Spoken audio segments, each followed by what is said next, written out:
திருவசனத்தை உத்தமமாய் கையாளுங்கள். திருவசனத்தை உத்தமமாய் கையாளுங்கள். Handle God's word faithfully. அதைத்தான் அவர் 2ஆம் வசனத்திலே சொல்கிறார்.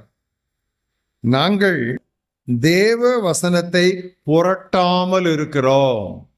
நாம் எடுக்கிற சத்தியங்கள் எல்லாம் 2 கொரிந்தியர் 4 இருந்து. தேவ வசனத்தை நாங்கள் புரட்டாமல் இருக்கிறோம். பிரியமானவர்களே, இந்த நாட்களிலே நாம் பலவிதமான யுத்தங்களையும் போராட்டங்களையும் குறித்து பேசுகிறோம், கேள்விப்படுகிறோம். ஆனால் திருவசனத்தை உத்தமமாய் கையாளுவோருக்கும் அதை புரட்டுவோருக்கும் இடையிலே நடப்பதுதான் மாபெரும் யுத்தம். Let me tell you, the greatest of all battles is that which goes between those who handle the word of God rightly and those who twist God's word. வசனத்தை புரட்டுகிறவர்களுக்கும் வசனத்தை உள்ளபடியே வியாக்கியானிக்கிறவர்களுக்கும் உள்ளூர் சபையிலும் அகில உலக சபையிலும் நடக்கிற போராட்டமே இன்றைய போராட்டங்களில் மிகப்பெரியது என்று நான் சொல்லுவேன். ஏன் எப்படி சொல்கிறேன்? ஆண்டவராகிய இயேசு கிறிஸ்து 40 நாட்கள் தேவ சமூகத்திலே அடுத்து வரப்போகிற 40 மாதங்கள் ஊழியத்திற்காக ஆயத்தப்பட்டு வெளிவந்த பொழுது பிசாசானவன் அவருக்கு முன்னால் சில பிரதிநித்துவ சோதனைகளை, ரெப்ரசன்டேட்டிவ் டெம்ப்டேஷன்ஸ் கொண்டு நிறுத்துகிறான். அப்பொழுது இயேசு கிறிஸ்து எழுதியிருக்கிறதே எழுதியிருக்கிறதே என்று சொல்லி அவனை முடங்கடித்தார். பிசாசு எப்பொழுதுமே தேவனிடத்திலிருந்து காப்பி அடிக்கிறவர். எனவே இயேசு எழுதியிருக்கிறதே என்று சொன்ன உடனே அவன் எழுதியிருக்கிறதே என்று அவரிடத்திலே மறுபடியும் திருப்பி கேட்கிறான். அப்பொழுது இயேசு கிறிஸ்து அழகான பதில் சொல்லுகிறார். இப்படியும் எழுதியிருக்கிறதே என்று சொன்னார். பிரியமானவர்களே, it is not enough if we know what is written. We also should know what is also written. என்ன எழுதப்பட்டிருக்கிறது என்று தெரிந்தால் நமக்கு போதாது. அப்படியும் எழுதப்பட்டிருக்கிறதே என்று தெரியவில்லை என்றால் நாம் பிசாசின் வஞ்சகங்களுக்கு ஆளாகி விடுவோம். பெரிய போராட்டம். திருவசன பட்டயத்திற்கும் பிசாசினுடைய கூரான தந்திர ஆயுதங்களுக்கும் எதிரான ஒரு போராட்டம். அதே விதமான ஒரு போராட்டம் பின்னர் 2 பெரிய ஊழியருக்கிடையிலே வருகிறது. ஒன்று அப்போஸ்தலன் பவுல், இன்னொன்று அப்போஸ்தலன் பேதுரு. அந்த இடத்துல ஒரு முக்கியமான சத்தியத்தை, ஒரு கருத்தை நாம் புரிந்து கொள்ள தவறக்கூடாது. பவுல் இயேசு கிறிஸ்துவின் கிருபையின் சுவிசேஷத்தை கட்டியாக உறுதியாக பிடித்துக் கொண்டார். யூதரில் யூதன், எபிரேயில் எபிரேயன், 8ஆம் நாளில் விருத்த சேதனம் பண்ணப்பட்டவன், 1 2 3 4 5 6 7 கூட்டல் காரியங்களை சொல்லிக் கொண்டு போய் இவை எல்லாவற்றையும் கிறிஸ்து இயேசுவை அறிகிற அறிவின் மேன்மைக்காக குப்பை என்று, தமிழிலே மிக நாகரிகமாக குப்பை என்று இருக்கிறது, சரியானபடி சொல்ல வேண்டுமானால் அது நாரின கெட்டுப்போன சாணம் என்று சொல்ல வேண்டும், கழிவு என்று சொல்ல வேண்டும். அதுதான் மூல மொழியிலே இருக்கிற அதனுடைய பொருள். அப்படி நான் அதை ஒதுக்கி விட்டேன். வேண்டாம், எனக்கு இனி நான் அல்ல, கிறிஸ்துவை, அவருடைய சிலுவை என்று அவர் வீர முழக்கமிட்டார். அங்கே இன்னொரு அப்போஸ்தலன் இருக்கிறார். அவர் பவுலுக்கு மூத்தவர், பவுலுக்கு முந்தியவர். அவர்தான் திருச்சபையினுடைய பிறந்த நாள் பிரசங்கத்தை நிகழ்த்தியவர். அவருடைய பெயர் பேதுரு. அவருக்கு கொஞ்சம் ஆட்டம். நல்ல மனிதர் தான், இயேசு கிறிஸ்துவின் மேல் அதிக பாசம் உள்ளவர் தான். உம்மை நான் எல்லாவற்றையும் விட அதிகமாக நேசிக்கிறேன் என்று சொல்லி, அப்படியானால் என்னுடைய ஆடுகளையும் ஆட்டுக்குட்டிகளையும் மேய்த்திடுவாயாக என்று சொல்லி அவரிடம் பொறுப்பை வாங்கினவர் தான். ஆனாலும் கூட இதை யூத மார்க்கத்தார் அல்லாதோர் என்பது வரும் பொழுது, யூத மார்க்கத்தார் புறவினத்தார் என்று வரும் பொழுது ஓரிடத்திலே அவர் கொஞ்சம் தடுமாறினார். அந்த தடுமாற்றத்தை பவுலால் சகிக்க முடியவில்லை, அவர் அதை விழுங்கிக் கொள்ளவும் முடியவில்லை. எனவே பவுல் இது சுத்த சுவிசேஷத்திற்கு எதிரானது என்று சொல்லி அவர் பின்னால் எழுதும்போது சொல்லுகிறார், நான் பேதுருவை முகமுகமாய் எதிர்த்தேன் என்று சொல்லுகிறார். யுத்தங்களெல்லாம் பெரிய யுத்தம் இப்படித்தான் இருக்க வேண்டும். சரியான உபதேசத்திற்கும் கள்ள உபதேசத்திற்கும் இடையிலே வர வேண்டிய யுத்தம் தான் முக்கியமான ஒரு யுத்தம். ஆனால் இதிலே கவனிக்க வேண்டிய ஒரு குறிப்பு உண்டு. நாம் இவ்விதமான யுத்தங்களில் ஈடுபடும் பொழுது கள்ள உபதேசத்தையும் துருபதேசத்தையும் எதிர்க்கிறோம், திருத்துகிறோம் என்று வரும் பொழுது நம்முடைய விவாதம், நன்றாக கவனியுங்கள் ஊழியக்காரர், நன்றாக கவனியுங்கள், நம்முடைய விவாதம் பொருள் சார்ந்ததா இருக்க வேண்டுமே தவிர ஆள் சார்ந்ததா இருக்கக்கூடாது. Our argument and our criticism should be objective. It must not be subjective. அது பொருள் சார்ந்து இருக்கலாம், ஆனால் ஆள் சார்ந்து இருக்கக்கூடாது. ஆனால் இன்று கிறிஸ்தவத்தில் பத்திரிகைகளிலும் மேடைகளிலும் ஏதோ ஒரு பழக்கத்தையோ அல்லது ஏதோ ஒரு உபதேசத்தையோ சரியில்லை என்று சுட்டிக்காட்டி தாக்க விரும்பினால் நாம் ஆளை தாக்குகிறோம். ஆளை தாக்குவதால் ஒரு பயனும் இருக்காது. அது என்னதாக முடியும் தெரியுமா?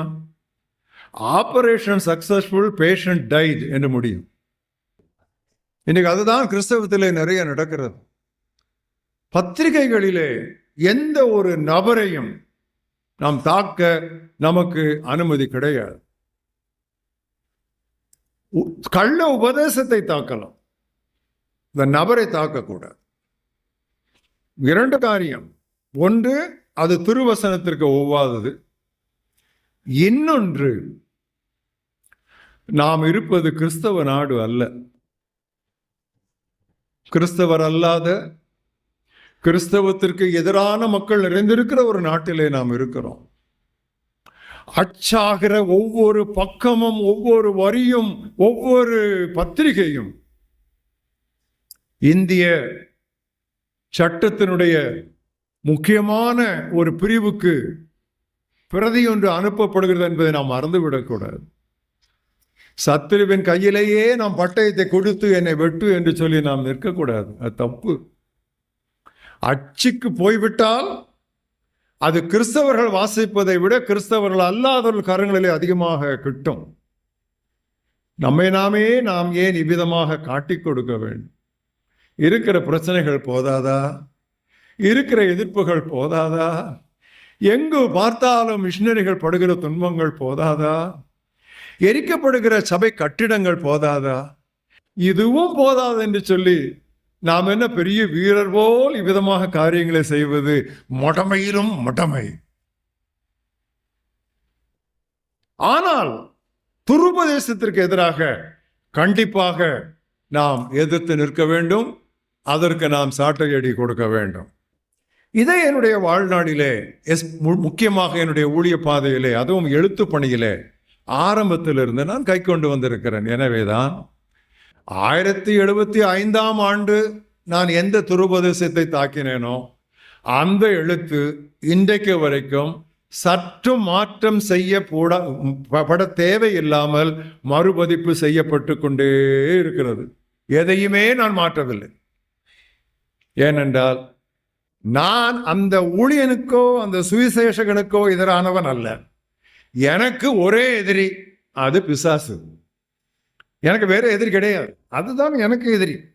எனவே நான் மற்ற காரியங்களிலே எனக்கு எந்த விதமான கவர்ச்சியும் இழுப்பும் கிடையாது. இயேசு கிறிஸ்து கேட்டார், தனக்குத்தானே பிரிந்திருக்கிற வீடு, குடும்பம் நிலை நிற்காது. தனக்குத்தானே விரோதமாய் பிரிந்திருக்கிற நாடு அல்லது அரசு அதை நிலை நிற்காது. எனக்கு ஒரு கேள்வி வருகிறது, தனக்குத்தானே பிரிந்திருக்கிற சபை நிலை நிற்குமோ? கேள்விதான் வருகிறது. ஆனால் பதில் என்னிடத்துல இல்லை. எவ்வளவாய் பிரிந்து கிடக்கிறோம். நாம் எல்லாரும் எதையும் சாத்தான் இடத்துல இருந்து படிக்கக்கூடாது. ஒன்றே ஒன்றை மட்டும் சாத்தானிடத்திலிருந்து படிக்க வேண்டும். ஒற்றுமையாய் இருப்பது எப்படி என்று பிசாசின் இடத்துல தான் கற்றுக்கொள்ள வேண்டும். ஏன் அப்படி சொல்கிறேன் தெரியுமா? ஆண்டவராய் இயேசு கிறிஸ்து சொன்னார், சாத்தான் பிரிந்திருக்கவில்லை. வெட்கமா இல்லை? சாத்தான் இடத்துலேருந்து நம்ம படிக்க வேண்டியது இருக்கிறது. எது? ஒன்னஸ், ஒருமனப்பாட்டை அவனிடத்துலேருந்து படிக்க வேண்டியிருக்கு. சாத்தான் பிரிந்திருக்கவில்லை. நல்ல கவனமாய் நீங்கள் இந்த நாளிலே இந்த செய்தியை கேட்டுக்கொண்டு இருக்கிறீர்கள். எனக்குள்ளே நான் மிகுந்த ஆனந்தம் அடைகிறேன். ஏனென்றால் உங்கள் இருதயத்தை நீங்கள் ஏற்கனவே பக்குவப்படுத்தி இந்த காலை வேளையிலே இங்கே வந்திருக்கிறீர்கள். நம்ம எல்லாருக்கும் முன்பாக ஒரு பெரிய சவால் இருக்கிறது வேத பொருட்டை குறித்து. 2 கொரிந்தியர் 2ஆம் அத்தியாயம் 17ஆம் வசனத்தை பாருங்கள். 2 கொரிந்தியர் 2:17. நான் சொன்னேன், இந்த நிருபத்தில் தான் அதிகமாக இந்த காரியங்களை அவர் வெளிப்படுத்துகிறார். அநேகரை போல் அவர் மெஜாரிட்டி. நாங்கள் தேவ வசனத்தை கலப்பாய் பேசாமல் துப்புரவாக, தெளிவாக, சுத்தமாக, தேவனால் அருளப்பட்ட விதமாக கிறிஸ்துவுக்குள் தேவனுடைய முன்னிலையில், தேவனுடைய சந்ததியில் நாங்கள் பேசுகிறோம்.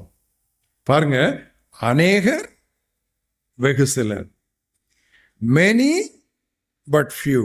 இன்றைக்கும் அப்படித்தான். துருபதேசம் தான் அதிகம், ஆரோக்கிய உபதேசம் மிக மிக குறைவு. அதைத்தான் அவர் தீமோத்தேயுக்கு எழுதும் பொழுதும் சுட்டி காட்டுகிறார். 2 தீமோத்தேயு 4ஆம் அத்தியாயம் 3ஆம் வசனத்தில் பாருங்கள், அவர்கள் ஆரோக்கியமான உபதேசத்தை பொறுக்க மனதில்லாமல் செபத்தின உள்ளவர்களாய், காதுகளுக்கு இன்பம் வேண்டும் என்று விரும்புகிறவர்களாய், தங்கள் சுய விருப்பங்களுக்கு ஏற்ற போதகர்களை தங்களுக்கு திரளாய் சேர்த்து கொண்டு. ஆங்கிலத்திலே இந்த சேர்த்து கொண்டு என்பது ஹீப்பிங் இருக்கு. அதாவது அந்த தானியத்தை குவித்து வைப்பார்களே, அந்த குவித்து என்கிற வார்த்தை ஆங்கிலத்திலே அது வருகிறது. இந்த நாளிலும் கூட இப்படித்தான் நம்முடைய திருச்சபை வளாகங்களிலே நடந்து கொண்டிருக்கிறது.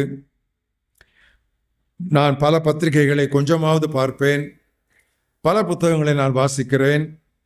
அவ்வப்பொழுது தொலைக்காட்சி பெட்டியிலே கிறிஸ்தவ நிகழ்ச்சிகளை பார்க்கிறேன். அழுகிறேன். ஆண்டவரே, இது எந்த பைபிள்ல இதை பார்த்தாங்க? இது எந்த பைபிள்ல இது இருக்குது? இவ்வளவு சீர்கேடான நிலைக்கு இப்படியும் வேதத்தை வியாக்கியானம் பண்ண இவர்கள் எங்கே கற்றுக்கொண்டார்கள் ஆண்டவரே என்று சொல்லி ஒரு வேத போதகன் என்கிற பாணியிலே என்னுடைய இருதயத்திலே நான் படுகிற பாடு கொஞ்சம் நஞ்சமில்லை. எனவே ஓரளவுக்கு வந்த பிறகு நான் டிவியை பார்க்கிறது. அப்படி ஒரு சூழ்நிலை உருவாகிவிட்டது. ஆண்டவரே, சீக்கிரத்திலே சத்துரு வெள்ளம் போல இவ்விதமாக துருபதேசத்தை கொட்டி கொண்டிருக்கும் பொழுது உங்களுடைய திருவசனமாகிய கொடிய ஆவியானவர் மூலமாக திரும்ப உயர்த்த மாட்டீரா என்று கதற வேண்டிய ஒரு காலத்திற்கு நாம் வந்திருக்கிறோம். Oh God, when the enemy is flooding the churches, those who are inside and outside the church with false doctrine, oh Spirit of the Lord, will you not raise up a banner of your word against him? That should be our heart cry. அதுவே நமது இதய கதறலாய் இருக்க வேண்டும். ஏன் இப்படி ஆனது? இப்படிப்பட்ட சூழ்நிலை உருவாவதற்கு காரணம் என்ன? பிரசங்கிமார் மக்களுக்கு தேவையானதை அல்ல, அவர்கள் விரும்புவதை பிரசங்கிக்க தொடங்கிவிட்டார். Preachers don't preach what people need, but what people want. இதைத்தான் கமர்ஷியல் வேர்ல்டில் கன்சியூமரிசம் என்று சொல்லுவார்கள். அதாவது வாடிக்கையாளர் விருப்பம். அவர்கள் எதை விரும்புகிறார்களோ அதை நாம் கொடுப்போம். அப்பொழுதுதான் பிரபலம் என்கிற ஒரு பதம். கலாத்தியர் 1ஆம் அத்தியாயம் 9 முதல் 11 வசனங்களிலே பவுல் அப்போஸ்தலன் எவ்வளவு தெளிவும் தீர்க்கமுமாக இந்த சத்தியத்தை கொண்டு வருகிறார் பாருங்கள். கலாத்தியர் 1:9 முதல், முன் சொன்னது போல மறுபடியும் சொல்லுகிறேன். பவுல் அப்போஸ்தலன் திரும்ப திரும்ப சொல்லுவதிலே சளைக்காதவர். நீங்கள் ஏற்றுக்கொண்ட சுவிசேஷத்தை அல்லாது வேறொரு சுவிசேஷத்தை ஒருவன் உங்களுக்கு பிரசங்கித்தால் அவன் சபிக்கப்பட்டவனாக இருக்க கடவன். இப்பொழுது நான் மனுஷரையா தேவனையா யாரை நாடி போதிக்கிறேன்? மனுஷரையா பிரியப்படுத்த பார்க்கிறேன்? நான் இன்னும் மனுஷரை பிரியப்படுத்துகிறவனாய் இருந்தால் நான் கிறிஸ்துவின் ஊழியக்காரன் அல்லவே. If I still please men, ஒரு மொழியாக்கத்திலே I am not a servant of God இருக்கு, இன்னொரு மொழியாக்கத்திலே I cannot be a servant of God இருக்கு. நான் கிறிஸ்துவின் ஊழியக்காரனாய் இருக்க முடியாது. இந்த பிரபல நாட்டத்திற்கு நாம் மரித்தே ஆக வேண்டும். முன்பெல்லாம் அரசியல் உலகில்தான் பிரபல நாட்டம், அடுத்து திரையுலகு பிரபல நாட்டத்திற்கு பெயர் போனதாய் மாறியது. இப்பொழுது கிறிஸ்தவ வட்டாரங்களும் ஊழியங்களும் பிரபல நாட்டத்திற்கு பின்னால் செல்லுகிற பிச்சைக்காரர்களாய் மாறியிருக்கிறது. இன்னொரு காரணம் ஏன் நாம் திருவசனத்தை உத்தமமாய் கையாளாமல் இருப்பது, உடனடி விளைவை காண வேண்டும் என்று நாம் துடியாய் துடிக்கிறோம். We want immediate results. ஆனால் ஆண்டவர் அழகாக சொன்னார், விதைக்கிறவன் ஒருவன், அறுக்கிறவன் திங்கட்கிழமை விதைத்து செவ்வாய்க்கிழமை அறுக்க மாட்டார்கள். நாம் அப்படி நினைக்கிறோம், அப்படி எதிர்பார்க்கிறோம். விதைக்கிறவன் ஒருவன், அறுக்கிறவன் இன்னொருவன் என்றால் இடைப்பட்ட காலம் 1 மாதமாக இருக்கலாம், 2 மாதமாக இருக்கலாம். குறுவை என்றால் 3 மாதம், நெடுங்கால பயிர் என்றால் 6 மாதம். இப்படி நிறைய நேரம் உண்டு. இந்த 2 செயலுக்கும் இடையிலே, விதைப்பதற்கும் அறுப்பதற்கும் இடையிலே ஒரு பெரிய இடைவெளி உண்டு. இந்த இடைவெளியை கவனித்து அதற்காக காத்திருக்க நாம் தயங்குவதால் தான் உடனடி விளைவுகள் வேண்டும் என்று இதையும் அதையும் செய்கிறோம். நீங்கள் இதையும் அதையும் செய்வதால் நடப்பதென்ன? திருச்சபைக்குள் ஈசாக்குகளை பெற்றெடுப்பதற்கு பதிலாக இஸ்மவேல்களை பெற்றெடுக்கிறோம். நம்முடைய திருச்சபைகளிலே பெந்தைக்கோஸ்து சபைகளையும் சேர்த்துதான் சொல்கிறேன். நம்முடைய திருச்சபைகளிலே இஸ்மவேலருடைய எண்ணிக்கை ஈசாக்குகளை விட கூடிக்கொண்டே போகிறது. அதனால்தான் ஊழியக்காரருக்கும் மேய்ப்பர்களுக்கும் இவ்வளவு தலைவலி. அதிலே பிரச்சனை என்னவென்றால், இஸ்மவேலும் ஈசாக்கை போலவே தான் இருப்பான். ஏன் தெரியுமா? அவனுடைய முகஜாடை அவங்க அப்பா ஆபிரகாமை போலதான் இருக்கும். ஒரே அப்பா தானே. ஸோ அந்த ஃபீச்சர்ஸ், ஃபேஸ் கட்லாம் அப்படியே தான் இருக்கும். அது மட்டுமல்ல, இஸ்மவேலும் விருத்த சேதனம் பெற்றவன் தான். இஸ்மவேலும் விருத்த சேதனம் பெற்றவன் தான். முகபாவனை ஈசாக்கை போல இருக்கும், விருத்த சேதனும் ஈசாக்கை போலவே பெற்றவன். அங்கதான் அந்த பிரச்சனையே வரும். இதெல்லாம் இந்த அவசர கதிகோலத்தில் செய்கிற காரியங்களினால உண்டாகுது. அதுதான் ப்ராப்ளம். ஆனால் ஆண்டவர் அழகாக சொன்னார், ஒரு விதைக்கட்டும் ஒரு நறுக்கட்டும் கொஞ்சம் காலம் இருக்கும், கொஞ்சம் பொறுமையாக இருக்க வேண்டும். இந்த சத்தியத்தை நான் அடிக்கடி மிஷினரிகளுக்கும் மிஷினரி இயக்க தலைவர்களுக்கும் சொல்லுவேன். குறிகளை நியமித்து விட்டு இவ்வளவு நாளைக்குள் இத்தனை பேர் வர வேண்டும், இத்தனை திருச்சபைகள் கட்ட வேண்டும் என்று சொல்லும் பொழுது நீங்கள் குறைமாத குழந்தைகளை பெற்றெடுக்கிறீர்கள். lot of miscarriages, sometimes abortions also. அது கூட நடக்குது. ஏன்? டார்கெட் எப்பறம் முடிச்சிடணும். அப்படி நடக்காது. It's a miracle. மறுபிறப்பு ஒரு அற்புதம், அறுவடை ஒரு அற்புதம், ஆத்தும அறுவடை ஒரு அற்புதம். there is a supernatural element involved in it. அதிலே ஒரு தெய்வீக கூற்று உள்ளே பொதிந்திருக்கிறது. அதை நாம் விட்டுவிடக்கூடாது, அதை நாம் மறந்து விடக்கூடாது, அதை நாம் கவனியாமல் விடக்கூடாது. எனவேதான் பிரசங்கி அழகாக சொன்னார், உன் ஆகாரத்தை மக்களாகிய ஜனங்களாகிய தண்ணீர்கள் மேல் போடு, அநேக நாட்களுக்கு பின்பு நீ அதனுடைய பலனை காண்பாய். அந்த ஸ்பேஸ், அதற்கு நாம் காத்திருக்க பழகாவிட்டால் திருவசனத்தை வசதிக்கேற்ப திருக்குவோம், அதை கலப்படம் செய்வோம். கலப்படம்னா என்ன? அந்த நாளிலே எபிரேயர் நிருப ஆக்கியோன், அது யாருன்னு தெரியாது, எபிரேயர் நிருப ஆக்கியோன் ஒரு புலம்பல் பாடினார். காலத்தை பார்த்தால் போதகராகி இருக்க வேண்டிய உங்களுக்கு நான் கடினமான சத்தான சதையும் மாம்ச உணவை கொடுப்பதற்கு பதிலாக உங்களுக்கு நான் மறுபடியும் பாலை கொடுக்க வேண்டிய நிலைமை வந்துவிட்டது என்று சொன்னார். இன்றைக்கு நம்முடைய பிரசங்க பீடங்களிலே பால் கிடைப்பது கூட அரிதாகிவிட்டது. இப்பொழுது பால் கிடைப்பதில்லை, தண்ணீர் பால் கிடைக்கிறது. அடுத்த ஸ்டேஜ் என்ன தெரியுமா? தண்ணீர் பால் அல்ல, பால் நிற தண்ணீர். மீட் இல்லாம மில்க்குக்கு போனோம், மில்க் இல்லாம வாட்டரி மில்க்குக்கு போனோம், இப்ப மில்கி வாட்டருக்கு போயிருக்கோம். மில்க்குக்குள்ள எவ்வளவு தண்ணி ஊத்தாலும் வெள்ளையாக தான் தெரியும். அதான் பிரச்சனை. எந்த நிலைமைக்கு வந்துட்டோம் பாருங்க. விசுவாசிகள் அதற்கேற்றமாக அட்ஜஸ்ட் பண்ணிக்கிடுறாங்க. Spoon feeding. நான் ஒரு தீர்க்கதரிசியும் அல்ல, தீர்க்கதரிசனுடைய புத்திரனும் அல்ல. ஆனால் ஒன்று நான் சொல்லுகிறேன், இப்பொழுது ஸ்பூன் ஃபீடிங் என்றால் அடுத்த வாரம் அது டியூப் ஃபீடிங்காக மாறிவிடும். வந்துச்சுல்ல நிறைய. அதனால தான் லெனார்ட் ரைவில் என்ற தேவ மனிதன் சொன்னார், either our churches will have revival or they will have funeral என்று சொன்னார். ஒன்று நம் திருச்சபைகளுக்கு எழுப்புதல் வரும், இல்லை என்றால் பிரேதங்களை எடுக்குதல் வரும் என்று சொன்னார்.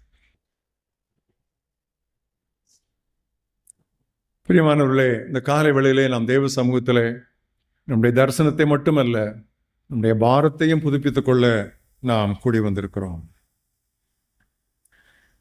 இறை வார்த்தையினுடைய கடினமான பகுதிகளை உங்களுக்கு விளங்காவிட்டால் வசனம் எதிர்பார்க்கிற எதிர்பார்ப்பை தளர்த்தாதீர்கள். Don't dilute it.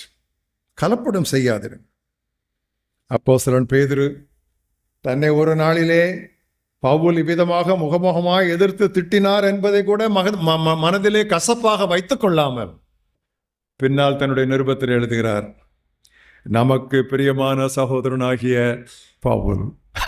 I like it. Brother Paul சொல்லிட்டு போயிருக்கலாம், பிலவர் பிரதர் பால் கூட சொல்லிட்டு போயிருக்கலாம். அவர் பிலவர் பிரதர் பால் என்ன சொல்றாரு தெரியுமா? அவர் சிலதெல்லாம் எழுதுறாரு, அது நமக்கு புரிய மாட்டேங்குது. அப்படி சொல்றாரு. அவர் எழுதுறதெல்லாம் நமக்கு கொஞ்சம் கஷ்டமா தான் இருக்குது. கல்லாதவர்கள் மற்ற வேத வாக்கியங்களை புரட்டுகிறது போல இதையும் புரட்டுகிறார்கள் என்று சொல்லுகிறார். உங்களுக்கு ஒரு சிறிய ஆலோசனை, வேதத்திலே எல்லாம் நமக்கு இந்த உலகத்திலே புரிந்துவிடும் என்று சொல்லுவது அவ்வளவு ஒரு சரியான கூற்றாக இருக்காது என்பது என்னுடைய கருத்து. 1962 நான் மாணவனாக கல்லூரிகளில் நுழைந்திருக்கிற காலத்திலிருந்து அவருடைய கிருபையினால் தேவனுடைய வசனத்தை விழுந்து விழுந்து நான் படிக்கிறேன். I am falling in love with the Bible again and again and again. And I have been a sincere student of the scriptures. அதிலே நான் எந்த விதமான அதை ஒரு பெருமையாக நினைப்பதில்லை, அது ஒரு சாட்சியாக நான் நினைக்கிறேன். உண்மையாகவே திருவசனத்தை நன்றாக புரிந்து கொள்ள வேண்டும் என்று சொல்லி என்னை அதில் ஊற்றி நான் படிக்கிறேன். ஆனால் நான் ஒன்று சொல்கிறேன், இத்தனை ஆண்டுகளுக்கு பிறகு எனக்கு புரிந்ததை விட புரியாததான் அதிகம் இருக்கு. எனக்கு கிடைத்த பதில்களை விட எனக்கு கேள்விகள் தான் அதிகம். I have more questions than answers today. உண்மையா சொல்றேன், நிறைய இருக்கு. பைபிள் படிக்கும் போதே நம்ம ஃபர்ஸ்ட் டைம் வாசிக்கும் போதே எல்லாம் புரிஞ்சிடணும்னு எதிர்பார்க்க முடியும். நீ 5ஆப்ல இருக்கும்போது உனக்கு ஒரு டெக்ஸ்ட் புக்கு, 10ஆப்ல வரும்போது அடுத்த டெக்ஸ்ட் புக்கு, நீ யூஜிக்கு வரும்போது ஒரு டெக்ஸ்ட் புக்கு, பிஜிக்கு வரும்போது அடுத்த டெக்ஸ்ட் புக்கு, டாக்டர் லெவலில் ஒரு டெக்ஸ்ட் புக்கு, போஸ்ட் டாக்டர் லெவலில் அடுத்த டெக்ஸ்ட் புக்கு, இப்படி ஒவ்வொரு லெவலுக்கும் நமக்கு டெக்ஸ்ட் புக்குடைய கண்டென்ட்டினுடைய இது கூடிக்கிட்டே போகும். பட் பைபிளை பொறுத்தளவில் நேற்று தான் சுவிசேஷ கூட்டத்தில் பிறந்த ஒரு புது விசுவாசியாக இருந்தாலும், 60 ஆண்டுகள் தேவனோடு நடைபோட்ட ஒரு தேவ மனிதனாக இருந்தாலும், 2 பேருக்கும் பாட புத்தகம் ஒரே புத்தகம்.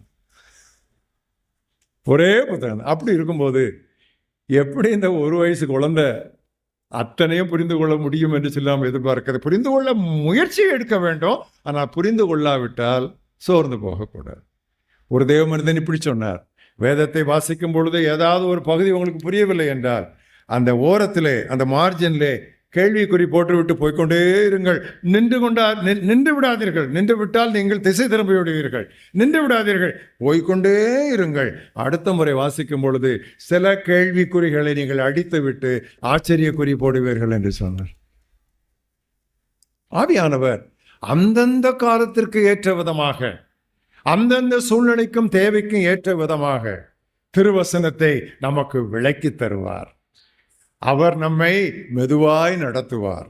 அவர் நம்மை எல்லா சத்தியத்திற்குள்ளும் முடிவில் நடத்துவார். ஒரே நாளிலே எல்லாவற்றையும் கொடுத்தால் நாம் செரிக்காமல் நாம் மரித்து விடுவோம். ஆனால் ஆண்டவர் கொஞ்சம் கொஞ்சமாக, திருவசனத்திலே வாசிக்கிறோம், இங்கு கொஞ்சமும் அங்கு கொஞ்சமும், here a little there a little, வரி வரியாக. இதுதான் ஆண்டவர் யாருக்கு போதிப்பார். இப்படித்தான் அவர் போதிப்பார். இதுதான் தேவன் நம்மை போதிக்கிற முறை என்பதை நாம் மறந்துவிடக்கூடாது. இன்னொரு காரியம், நாம் ஏன் இந்த திருவசனத்தை உத்தமமாய் கைக்கொள்ள முடியவில்லை என்றால் பண ஆசை. பண ஆசை கொஞ்சம் கஷ்டமான ஒரு பாயிண்ட். ஆனால் இதை நான் கொஞ்சம் விளக்கமாக உங்களுக்கு நான் சொல்லிதான் ஆகணும். லூக்கா 16ஆம் அத்தியாயம் 11ஆம் வசனத்திலே ஆண்டவராய் இயேசு கிறிஸ்து ஒரு பெரிய சவாலை நம்மிடம் அவர் தூக்கி எறிகிறார். லூக்கா 16:11, அநீதியான, அதாவது அழிந்து போகக்கூடிய உலக பொருளை பற்றி, இந்த பணத்தை பற்றி நீங்கள் உண்மையும் உத்தமமாய் இராவிட்டால் யார் உங்களை நம்பி உங்களிடத்தில் மெய்யான, பரத்துக்கடுத்த, விண்ணகத்துக்கு எதுவான சத்தியங்களை, பொருளை, சொத்துக்களை, புதையல்களை ஒப்புவிப்பார்கள்? கேட்கிறார் பாருங்க. கையில கொடுத்திருக்கிற இந்த பணத்தையே நீ சரியானபடி உண்மை உத்தமமாக உனக்கு உக்ரானத்துவத்திலே கையாள முடியாவிட்டால் யார் உன்னை நம்பி பரலோக செய்தியிலே கொடுப்பார்? என்னிடத்திலே கோவப்படாதிருங்கள்.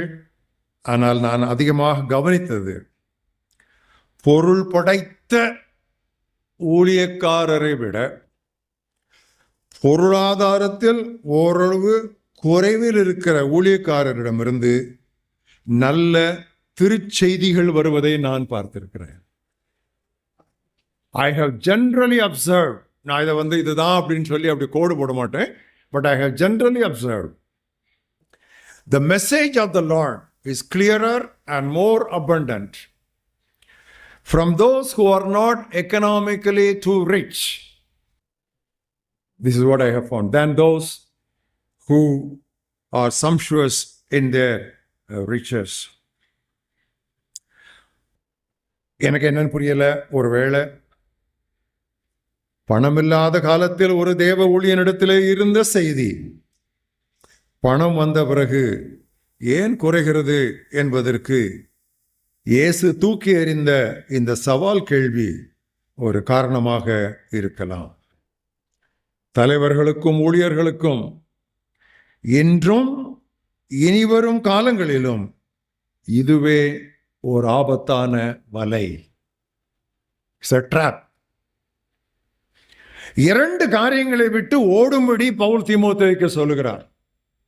ஒன்று, பாலிய இச்சைகளுக்கு விலகி ஓடு. 2, பண ஆசைக்கு விலகி ஓடு. மற்றதெல்லாம் ஃபைட், மற்றதெல்லாம் எதிராக போராடு. ஆனால் இந்த பெண்ணாசைக்கும் பொன்னாசைக்கும் எதிராக போராடு என்றல்ல, அதை விட்டு ஓடு. It's not fight, but it is flight. நல்லா கவனிச்சிங்க. இதெல்லாம் இப்படித்தான் திருவசனத்துல நமக்கு சத்தியங்கள் கொடுக்கப்பட்டிருக்கு. as far as covetousness and lust are concerned, fleshly lust are concerned, what is recommended in the scriptures is not fight but flight. நமது மக்களுக்கு உங்களுடைய திருச்சபை மக்களுக்கு ஒரு சில வசனங்கள் மட்டும் தெரிந்தா போதாது, வேதம் தெரிய வேண்டும். Our believers, they know some Bible text, they don't know the Bible. அங்கமிங்கும் சில வசனங்கள் தெரியும். ஆனால் நம்முடைய திருச்சபை மக்களுக்கு வசனங்கள் மட்டுமல்ல, வசனம் தெரிய வேண்டும். திருவசனம், திருவார்த்தை, வேதம் தெரிய வேண்டும். அப்படி தெரிய வேண்டுமானால் இங்கே என்னை கேட்டுக்கொண்டிருக்கிற அருமையான ஊழியர்களே, நீங்கள் போதுமான நேரம் உட்கார்ந்து பைபிள் வாசிக்க வேண்டும், பைபிள் தியானிக்க வேண்டும், பைபிளை ஆராய வேண்டும். கரம் உயர்த்தி உங்களை நான் இந்த இடத்திலே சஞ்சலப்படுத்த நான் விரும்பவில்லை. I don't want to embarrass you today asking you to lift up your hands. But I want to ask you a question. Do you set aside at least 2 hours per week for serious Bible study? திருமறையை ஆராய்வதற்காக அவசரப்படாமல் வாரத்திற்கு 2 மணி நேரமாவது நீங்கள் தேவ சமூகத்திலே செலவழிக்கிறீர்களா? கூட்டம் கூட்டம் கூட்டம், ஆராதனை ஆராதனை ஆராதனை, நிகழ்ச்சி நிகழ்ச்சி நிகழ்ச்சி, வேலை வேலை வேலை. பைபிள் நிறைய அடுக்கி வச்சிருக்கோம். Study Bibles, Dake's Bible, MacArthur Bible, NIV Bible, NKJ எல்லாம் நிறைய அடுக்கி வச்சிருக்கோம். எல்லாம் கிறிஸ்துமஸ் தோறும் தூசி தட்டி அலமாரியில் தூங்குது. நிறைய ஊழியக்காரருடைய வாழ்க்கையிலே அநேக வேத ஆராய்ச்சி நூல்கள் தங்களுடைய அலமாரியிலே தூங்கி கொண்டிருக்கின்றன. செய்யாதீங்க. முடிஞ்சா ஒரு நாள் லீவ் எடுங்க, வேற வேலையே பார்க்காதீங்க, தேவ சமூகத்தில் உட்காருங்க, நல்ல ஆராய்ச்சி நூல்களை உங்க டேபிளில் வச்சு விரிச்சு வச்சு நல்லா படிங்க. வேத வாக்கியங்களை வாசித்தால் போதாது, வேத வாக்கியங்களை ஆராய்ந்து பாருங்கள் என்றார் நம்முடைய ஆண்டவர். Search the scripture, not simply read the scriptures. Search. Searchனா என்ன? அங்க இங்க பார்க்கணும். இது என்ன சொல்லுது, அந்த ரெஃபரன்ஸ் சொல்லுது, இந்த வசனத்துக்கு இது எங்க படிக்கணும். சட்டியில் இருந்தா தானே அகப்பையில் வரும். நம்ம அதை செய்ய மாட்டேங்கிறோம். நம்ம என்ன பண்றோம், திங்கக்கிழமையிலிருந்து சனிக்கிழமை வரைக்கும் அப்படியே ஒரே வேலை வேலை வேலை, அந்த கூட்டம் இந்த கூட்டம், அந்த சந்திப்பு இந்த சந்திப்பு எல்லாம் போயிட்டு ஞாயிற்றுக்கிழமை காலையில் இன்னைக்கு 10 மணிக்கு ஆராதனை, என்ன பண்ணன்னு தெரியல, கையில் செய்தி இல்லை. எந்தேவனே எந்தேவனே ஏன் என்னை கைவிட்டீர் என்று நாம் அங்கலாய்த்து கொண்டிருக்கிற வேளையில் நம்முடைய கதவை ஒரு தேவதூதன் தட்டுகிறார். அவர் சுற்றுலா பிரசங்கி. பொழுதுதான் ஏன் என்னை கைவிட்டீர் என்று சொன்னேன். நீங்க ஒரு ஆபத் சகுனமாக வந்து விட்டீர்கள். அவர் ஒன்று, ஆமா கர்த்தர் நடத்தினார்னு அவர் ஏற்கனவே சொன்ன பொய்யோடு இன்னொரு பொய் சொல்லுகிறார். இப்படியா மேய்க்கிறது சபைய? இப்படியா மேய்க்கிறது? ஞாயிற்றுக்கிழமை ஆராதனை முடிந்தவுடன் அடுத்த ஞாயிறு ஆராதனை செய்திக்காக இடையில் உள்ள 6 நாட்களும் நீங்கள் ஆயத்தப்பட வேண்டும். பட்டி போடாதீங்க உங்க சபையார. ஏதோ 2 வார்த்தையை சொல்லி சமாளித்து இடையில ஃபில் அப் த கேப்ஸ், இடைவெளிகளை நிரப்புக, அல்லையா பிரைஸ் தி லார்ட், கையை கொண்டவங்க எல்லாம் கையை தூக்குங்க. இந்த கதையெல்லாம் விட்டுருங்க.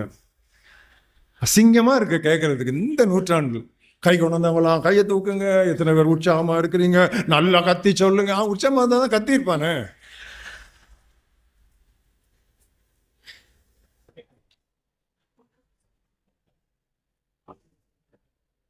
பிரியமானவர்களே, ஞாயிற்றுக்கிழமை நம்மளை தேடி வந்து அவங்களுக்கு அந்த வாரம் பூரா கிடைக்கிற அந்த மேய்ச்சல், அது முக்கியமான மேய்ச்சல். தான் உங்க பேர் மேய்ப்பர். உங்க பேர் மேனேஜர் இல்லை, நீங்க மேய்ப்பர். ஸோ நீங்க வந்து அவங்க கொடுக்கணும், சத்தான உணவை கொடுக்கணும். ஒரு செய்தி ஆயத்தம் பண்ண பொதுவாக எனக்கு 2 அல்லது 3 வாரங்கள் பிடிக்கின்றன பொதுவாக. ஏன்னா அந்த சப்ஜெக்ட்ல நான் வந்து என்னை ஊற்றி நான் முழுவதும் எனக்கு புரிகிற அளவுக்கு திருமறையில் என்ன இது சொல்லியிருக்குன்னு சொல்லி மேலும் கீழுமாக நான் புரட்டி படிப்பேன். வீட்டுக்கு ஒரு முக்கியமான கெஸ்ட் வர்றாங்கன்னா திடீர்னு அவங்க வந்தோடனே, ஐயோ ஆமா நீங்க வர்றீங்க மறந்துட்டோமேன்னு சொல்லி பின்னாலோடைய பேக் டோர் வழியா ஸ்விக்கியில் போய் ஏதாவது வாங்கிட்டு சொல்லி அனுப்புவாங்க. ஒரு ஆள் அனுப்பி விடுவோமா, ஏதாவது வாங்கிட்டு வாடா மாட்டான்னு சொல்லி. அப்படி பண்ணால் என்ன அர்த்தம்? It's a disrespect for the guest. If you don't prepare a sermon properly throughout the week to deliver on the Sunday morning service, you are disrespecting your congregation. உங்களுடைய சபையாரை நீங்கள் அவமதிக்கிறீர்கள். எதிர்பார்த்து வருகிறார்கள். சத்தம் போட்ட போதாது, ரொம்ப சத்தம் போட்டலாம் போதாது, அதுல குரல் இருக்கணும். Noise is not enough, we need voice. அந்த 2 மணி நேரம் அந்த சபையார் நம்ம கேட்கும் பொழுது, இன்றைக்கு என்னுடைய போதகர் பேசிக்கொண்டு இருக்கும் பொழுது என்னோட ஆண்டவர் பேசினார் என்று தெளிவு இருக்க வேண்டும். அது ஆயத்தம் இல்லாம வராது. நான் இன்னைக்கு சொல்றேன், முடியாது. ஆயத்தம் இல்லாம என்னால பிரசங்கமே பண்ண முடியாது. எக்ஸ்டம்போ என்னால பிரசங்கம் பண்ண முடியாது. வாய்க்கு வந்தது என்னால பேச முடியாது. நான் என்னை அற்புதமான கட்டுப்பாட்டுக்குள் நான் வைத்திருக்கிறேன். ஆயத்தம். ராத்திரி எல்லாம் ஆண்டவராகிய இயேசு கிறிஸ்து மலையிலே ஜெபித்துக் கொண்டிருப்பார். காலையிலே அவர் தேவாலயத்திற்குள் வந்து உபதேசிப்பார். அவருக்கு என்ன தெரியாது? என்ன வசனம் தெரியாது? 12 வயசுலேயே பிச்சு கிடத்தினாரு. 12 வயசுலேயே வந்து கேள்வி கேட்டாரு. கேள்விக்கு பதில் சொன்னாரு. எப்பா எங்க இருந்து வந்துச்சுன்னு சொல்லி. நாசரேத்து நங்கைக்கு ஜெய். அந்த நாசரேத்து நங்கை தான் அவருக்கு அவ்வளவாக வசனத்தை நல்லா பம்ப் பண்ணாங்க. 12 வயசுலேயே சும்மா பிச்சு கிடத்துறாரு. எங்கதான் வந்துச்சு இந்த ஞானம் அவனுக்குன்னு சொல்லி. 12 வயதில் அவ்வளவு வசனம் தெரிந்தவர். ஊழியம் ஆரம்பித்த பிறகு காலையிலே தேவாலயத்திற்குள் வந்து பிரசங்கிக்கு முன்னால் முந்தின இரவை அவர் மலையிலே ஜெபத்திலே கழித்தார். இதற்கு மேல் நமக்கு வேறு மாதிரிகள் வேண்டுமா? திடீர்னு காலையில் எழும்ப வேண்டியது, கம்ப்யூட்டரை தட்ட வேண்டியது, ஏதோ வருது. இப்ப எதை தட்டினாலும் வரும். அது சர்மன், அது பிரசங்கம். நான் பிரசங்கத்தை பற்றி பேசல, நான் செய்தியை பற்றி பேசுறேன். கம்ப்யூட்டர்ல இருந்து உங்களுக்கு பிரசங்கம் கிடைக்கும். செய்தி வந்து மேல இருந்து வரணும். Sermon comes from computer, but message comes from God. You have to wait. வேற ஷார்ட்கட் மெத்தடே அதுக்கு கிடையாது. சிலர் 8 மணிக்கு கம்ப்யூட்டர் பார்க்குறாங்க, சிலர் 8 மணிக்கு கூட லேப்டாப் பார்க்காம புல்பிட்டுக்கு லேப்டாப்பை கொண்டு வந்து தேடுறாங்க. அது இப்போ ரொம்ப லேட்டஸ்ட் ஃபேட். அது back to the old paths. பூர்வ பாதைகளுக்கு திரும்புவோம். அப்போஸ்தலன் பவுல் எபேசுவில் உள்ள மக்களை மூப்பரையெல்லாம் அரவழைத்து அவர்களோடு பேசி முடித்த பிறகு கடைசியில் ஒரு பெனடிக்ஷன் கொடுக்கிறார். I like that benediction. அதை பின்னால் நீங்கள் அப்போஸ்தலர் 20ஆம் அத்தியாயத்தில் வாசித்து பாருங்கள். 34 வசனம். தேவனுக்கும் அவருடைய கிருபையுள்ள வசனத்திற்கு உங்களை ஒப்புவிக்கிறேன். I commit you to the God and the word of his grace. And the word, ஏன்னா அவருக்கு தெரியும் அதுதான் உங்களை பாதுகாத்துக்கும். நான் நிறைய உங்களுக்கு போயிட்டு இருக்கிறேன், இரவும் பகலும் கண்ணீரோடு இத்தனை ஆண்டுகள் நான் உங்களுக்கு பிரசங்கம் பண்ணியிருக்கிறேன். அதுக்குள்ள உங்களை நான் பொதிந்து வைத்துடுறேன். I want that word to envelop you, to encompass you. என்ன அருமான ஒரு பிக்சர் அவர் கொடுக்குறாரு அப்படின்னு சொல்லி போடுங்க. பிரியமானவர்களே, ஏய் அந்த கூட்டத்து போகாதா, இந்த கூட்டத்து போகாத, அந்த ஸ்டேஜுக்கு போயிடாத, அந்த ஸ்டேஜுக்கு போகாத, இங்கே இரு, இதெல்லாம் தேவையே கிடையாது. ஏன் தெரியுமா? ஆண்டவரே எல்லாம் ஒன்றுனா போக ஆரம்பிச்சிட்டாங்க. சரி, ஜீசஸ் ரொம்ப ஹியூமரஸ், நகைச்சுவை நிறைந்தவர். தமக்கு முன்னால் 12 பேர் இருக்காரு. நீங்களும் போயிடாதீங்கடா, உங்களுக்கு ஆளுக்கு ஒரு மினிஸ்ட்ரியல் பர்த் தரேன், உனக்கு அந்த டிபார்ட்மெண்ட் தரேன், இந்த டிபார்ட்மெண்ட் தரேன்னு சொல்லலை. அவர் என்ன சொன்னார்? என்னப்பா நீங்களும் போறீங்களா? இப்படித்தான் இருக்கணும் பாருங்க. ஊழியத்தில் ரிலாக்ஸ்டாக இருக்கணும். எல்லாம் இடறிட்டாங்க. எல்லாம் என்ன இப்படி பேசினா எவன் நிற்பான்னு சொன்னா, பரமபிதா நடாத நாட்டெல்லாம் போயிருந்தா. அந்த பர்ஃபெக்ட் ரிலாக்ஸேஷன், அதுதான் ஜீசஸுடைய ஸ்ட்ரென்த். அவருடைய பலமே அதில் தான் இருந்துச்சு. He was not anxious. He was burdened, but he never had an anxiety. ரிலாக்ஸ்டாக இருந்தார், பர்ஃபெக்டாக ரிலாக்ஸ்டாக இருந்தார். என்னப்பா நீங்கள் போறீங்களா? அப்போ அந்த ஸ்போக்ஸ்மேன், பேச்சு தொடர்பாளர் பேதுரு என்ன சொல்றாரு? எங்க போவோம்? ஏன்? முடத்துல வசனம் உண்டு. நீங்கள் வசனம் கொடுத்தீங்கன்னு சொன்னால் மக்கள் போக மாட்டாங்க, வருவோம். அங்கே தான் சீக்ரெட் இருக்குது. அதை விட்டுட்டு மற்ற டாக்டிக்ஸ் எல்லாம் நம்ம மற்ற காரியங்கள்லாம் செய்யக்கூடாது. இதெல்லாம் சிம்பிள் ட்ரூத்ஸ் நான் உங்களுக்கு மறுபடியும் நினைவுபடுத்துகிறேன், அவ்வளோதான். நிறைய வாலிபர் நடுவயதினர் அநேகம் உட்கார்ந்துருக்கிறேன், எனக்கு சந்தோஷமாக இருக்குது. நான் உங்களுக்கு இந்த காரியங்கள்லாம் நான் சொல்கிறது எனக்கு ரொம்ப சந்தோஷமாக இருக்குது. ஏன்னா இதெல்லாம் உங்களை காப்பாற்றிக்கும். உங்களுடைய பிற்கால ஊழியத்தில் இதெல்லாம் உங்களை தற்காக்கும், உங்களை நல்ல வளமாக்கும். எனக்கு நல்லா தெரியும். ஏன்னா இதெல்லாம் அனுபவத்தில் நாங்கள் கண்டறிந்த காரியங்கள். நான் திடீர்னு மேலே இருந்து எனக்கு வரல, தேவ மனிதரோட பழகி நான் இப்போ கற்றுக்கொண்ட பாடங்கள் இதெல்லாம். அதான் நான் உங்களுக்கு இன்னைக்கு நான் ஒரு கோர்வையாக வச்சு நான் உங்கள்கிட்ட நான் சொல்லிட்டு இருக்கிறேன். என்னுடைய அனுபவத்திலும் இதில் அநேக காரியங்களை நான் அனுபவ வாயிலாக நான் கண்டறிந்திருக்கிறேன். இவைகளெல்லாம் பின்பற்றுங்கள் தேவனுடைய பிள்ளைகளே.